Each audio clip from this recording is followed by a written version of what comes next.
अस्सलामुअलैकुम friends and welcome to के words channel. दोस्तों, आज की वीडियो में आपको CD70 मोटरसाइकिल की टाइमिंग चेन और उसके साथ जो रोलर्स होते हैं, जो गोट होती है, वो चेंज करने का तरीका बताऊंगा। सबसे पहले हमने इंजन का जो मैग्नेटो साइड वाला टापा है, जो कवर है, वो रिमूव कर देना है।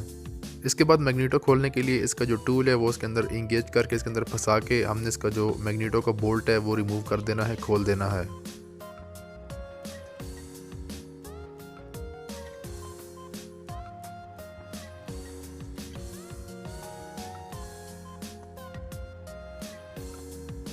मैग्नेटो को नट रिमूव करने के बाद हमने मैग्नेटो का जो पुलर टूल है वो इसके अंदर इंसर्ट करना है। ये जो पुलर टूल है इसको हमने एंटी क्लॉकवाइज रोटेट करना है, तो ये इसके अंदर इंसर्ट होकर टाइट हो जाएगा। उसके बाद उसके पीछे हैंडल है वो हमने क्लॉकवाइज घुमाना है। तो क्लॉकवाइज जब घुमाएंगे तो आहिस्ता आहिस्ता ये इसको पुल करेगा और ये जो मैग्नेटो है ये बाहर आ जाएगा।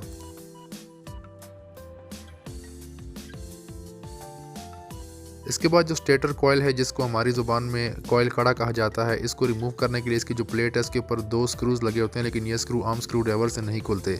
इसके लिए आपने मोटी बिट वाला स्क्रू जो होता है, मोटी बिट वाला, वो आपने यूज़ करना है और उसको आपने इम्पैक्ट स्क्रू ड्राइवर, जिसको सट वाला स्क्रू ड्राइवर कहते हैं, उसमें इंसर्ट करना है। इससे होता ये है कि जब आप इसको हिट करते हैं पीछे से स्क्रू ड्राइवर को, इम्पैक्ट स्क्रू ड्राइवर को, तो ये रोटेट होता है, यानी हिट होकर इसके अंदर ग्रिप भी मजबूत कर लेते हैं, अंदर प्रेस हो जाता है और साथ में रोटेट भी कर जाता है। तो ये दोनों स्क्रू आपने इम्पैक्ट स्क्रू ड्राइवर की मदद से खोल देने हैं।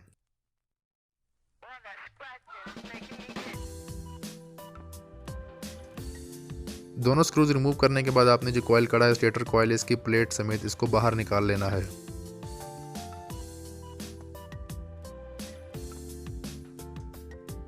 अब इसके नीचे आपको टाइमिंग चेन और इसके जो रोलर हैं, जो गोटे हैं, वो आपको नज़र आने लग जाएंगी। टाइमिंग चेन को निकालने के लिए हमें सिलेंडर हेड पे दूसरी साइड पे जो उसकी गोल प्लेट होती है उसको भी निकालना पड़ता है, जिसके लिए हमें ये स्पार्क प्लग वाली साइड पे जो लंबा बोल्ट है ये हम खोलेंगे तो उस तरफ से हमारी जो गोल प्लेट है वो बाहर आ जाएगी। ये आप देख सकते हैं, ये गोल प्लेट है और साथ में ये बोल्ट है। अभी इस तरफ से हमें जो केम गिरारी है वो भी विजिबल हो जाएगी। तो केम गिरारी के हमने 3 जो बोल्ट हैं वो हमने रिमूव कर देने हैं, तो केम गिरारी हमारी बाहर आ जाएगी। तो इस तरफ से टाइमिंग चेन हमारी आज़ाद हो जाएगी।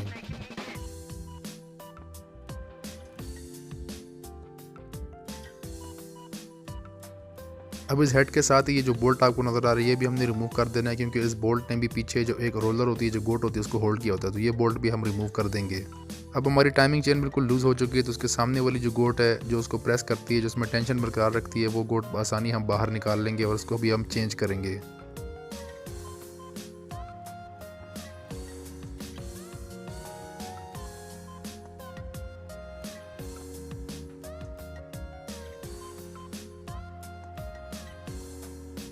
अब इस टाइमिंग चेन को और अंदर वाली गोट को आसानी निकालने के लिए हमें जो जो टेंशनर का रॉड है ये बाहर निकालना होगा। इसके लिए नीचे जो बोल्ट है ये हम रिमूव कर देंगे, तो इससे इसका जो स्प्रिंग है और ये टेंशनर रॉड है ये बाहर आ जाएगा। तो ऊपर जो प्रेस करके रखा हुआ जो पतरी इसके साथ वो लूज़ हो जाएगी, तो हमारी टाइमिंग चेन और जो गोट है अंदर वाली वो आसानी बाहर आ जाएगी।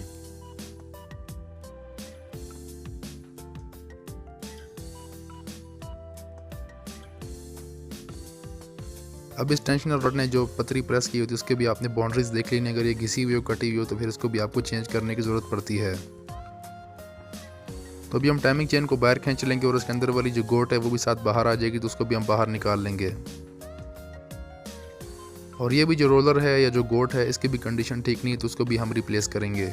अब इस टेंशनर रॉड के नीचे जो स्प्रिंग होता है ये भी चल चल के, यानी प्रेस रह के दब जाता है, तो उसको फिर चेंज किया जाता है। लेकिन बाज़ मैकेनिक जो है, जिस तरह इन भाई ने किया, इन्होंने स्प्रिंग को खींच दिया, तो ये जुगाड़ है, लेकिन इससे बेहतर है कि आप स्प्रिंग को चेंज कर दें।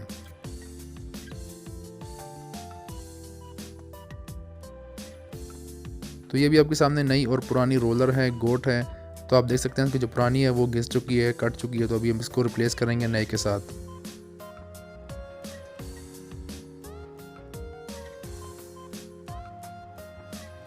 पुरानी टाइमिंग चेन जो है उसकी भी लेंथ ज़्यादा हो चुकी है चल चल के, और जो उसके लिंक्स हैं वो भी घिस चुके हैं, पतले हो चुके हैं। तो इस वजह से भी हमें टाइमिंग चेन को भी चेंज करना पड़ेगा।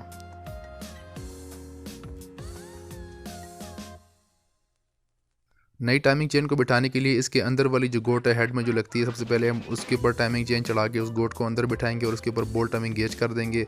इससे हमारी जो अंदर वाली गोट है, जो रोलर है, वो भी इंगेज हो जाएगी और टाइमिंग चेन भी इंगेज हो जाएगी।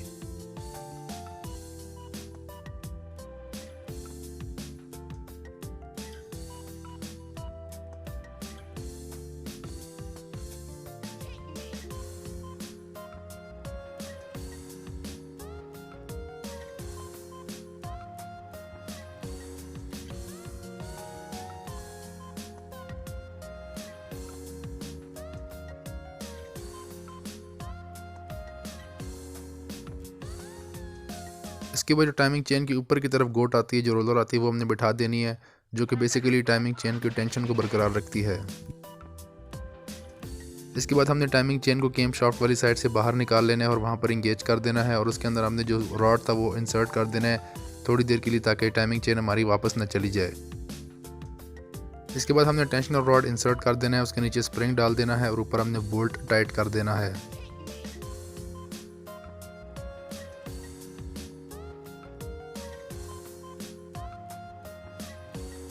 इसके बाद हमने जो कॉइल कड़े वाली प्लेट है, स्टेटर कॉइल की प्लेट, वापस हमने इंसर्ट करनी है, लेकिन उससे पहले आपने देख लेना है इसके जो दोनों स्क्रूज़ हैं उसके ऊपर सील्स होती हैं, वो आपने देख लेना है, ओरिंग जो होती हैं वो लगी हुई हैं, वो लीक ना हो, ख़राब ना हो। उसके बाद हमने जो कॉइल कड़ा है, जो उसकी प्लेट है, वापस इंसर्ट कर देनी है और दोनों स्क्रूज़ हमने टाइट कर देने हैं।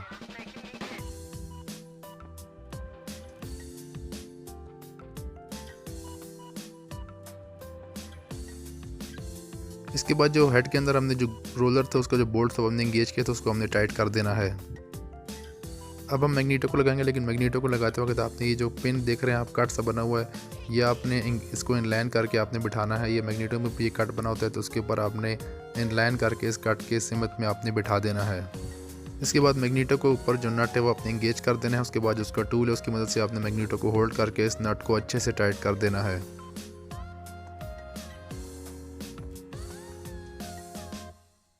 अभी हमें केम स्प्रॉकेट लगानी होगी, लेकिन उससे पहले हमें जो केम शाफ्ट है उसको टॉप पोजीशन पे सेट करना होगा। उसके लिए हम इसको रोटेट करेंगे, उसको रोटेट करेंगे तो काफ़ी हार्ड घूमेगी और एक पोजीशन पे आके काफ़ी फ्री हो जाएगी। जिसमें अचानक से ये फ्री हो जाती है, थोड़ी सी जगह पे इसका जो प्ले है फ्री सा आ जाता है, तो उसका मतलब है कि ये टॉप सेटिंग पे हो गई है।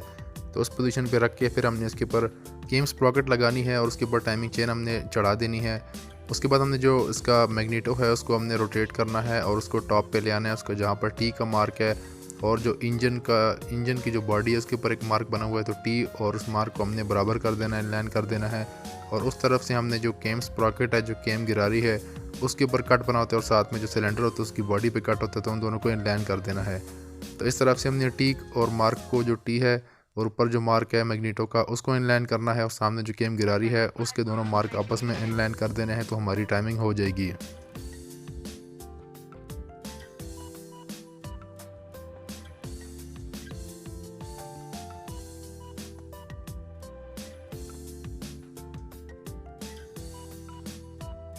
मैग्नीटो की मार्किंग और जो केम स्प्रॉकेट है उसकी मार्किंग बराबर करने के बाद आपने जो केम स्प्रॉकेट है उसको केम शाफ्ट के अंदर प्रेस कर देना है और उसके अंदर जो तीनों बोल्ट हैं वो टाइट कर देने हैं।